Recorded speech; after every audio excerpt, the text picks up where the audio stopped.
တိုက်ကြီးမြို့ကတော့ရန်ကုန်မြို့ရဲ့မြောက်ဘက်အကျဆုံးအပိုင်းမှာရှိပါတယ်။တိုက်ကြီးခရိုင်တိုက်ကြီးမြို့အုတ်ကံမြို့အဖြောက်မြို့တို့ပါဝင်တဲ့တိုက်ကြီးမြို့နယ်ရဲ့ရုံးဆိုင်ရာမြို့ဖြစ်ပါတယ်။ရန်ကုန်ပြည်ရထားလမ်းနဲ့မော်တော်ကားလမ်းပေါ်မှာတည်ရှိတဲ့မြို့ဖြစ်ပြီးရန်ကုန်မြို့မှာအနောက်မြောက်ဘက်ရထားလမ်းနဲ့42မိုင်ကွာဝေးပါတယ်။တိုက်ကြီးမြို့ကိုမူလကလှိုင်စီရင်စုအတွင်းမှာကြေးရွာတစ်ခုဖြစ်ပြီးတော့လှိုင်မြို့ကိုမြန်မာတက္ကရာ600ခွန်23မှာပထမပကူမင်းဆက်ရဲ့16ဆက်မြောက်ပုံနရီကရာဇာမင်းကတည်ထောင်ခဲ့ပြီးအင်းဝဟန်တာဝတီအနှစ်40စစ်အတွင်းမွန်တို့၏ဟန်တာဝတီ32မြို့ဖြစ်လေကောင်းကုန်းပေါင်ခေတ်တွင်စာဆူကျော်လိုက်ထိတ်ခေါင်တင်အပိုင်စားရမြို့ဖြစ်လေထင်ရှားခဲ့ပါတယ်အင်္ဂလိပ်ခေတ်တွင်ဟန်တာဝတီခရိုင်တွင်အုပ်ချုပ်ရေးရုံးဆိုင်ရာစီရင်စုအဖြစ်ဆက်လက်တည်ရှိခဲ့ပါတယ်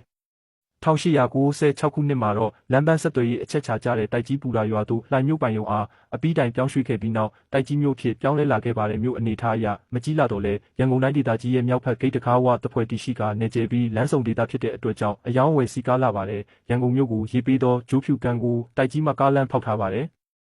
တိုက်ကြီးမြို့ရဲ့လူဦးရေမှာ2014ခုနှစ်တကောင်စရင်အရ2,900,2165ရောက်ရှိပါတယ်ဗမာလူမျိုးအများဆုံးနေထိုင်ပြီးရှမ်းကရင်နဲ့အခြားလူမျိုးများလည်းနေထိုင်ကြပါတယ်တိုက်ကြီးမြို့ရဲ့မြို့မဈေးမှာလည်းအတော်အသင့်ကျယ်ဝန်းပြီးဈေးဆိုင်တန်းများဖြင့်စီကားလာပါတယ်တိုက်ကြီးမြို့တွင်အထက်ကတိုက်ကြီးမြို့နဲ့အထက်ကမြို့မဆိုပြီးထက်တန်းကျောင်းနှစ်ကျောင်းစသည်ဖြစ်ရှိတဲ့မြို့နယ်ဖြစ်ပါတယ်ခင်ဗျာ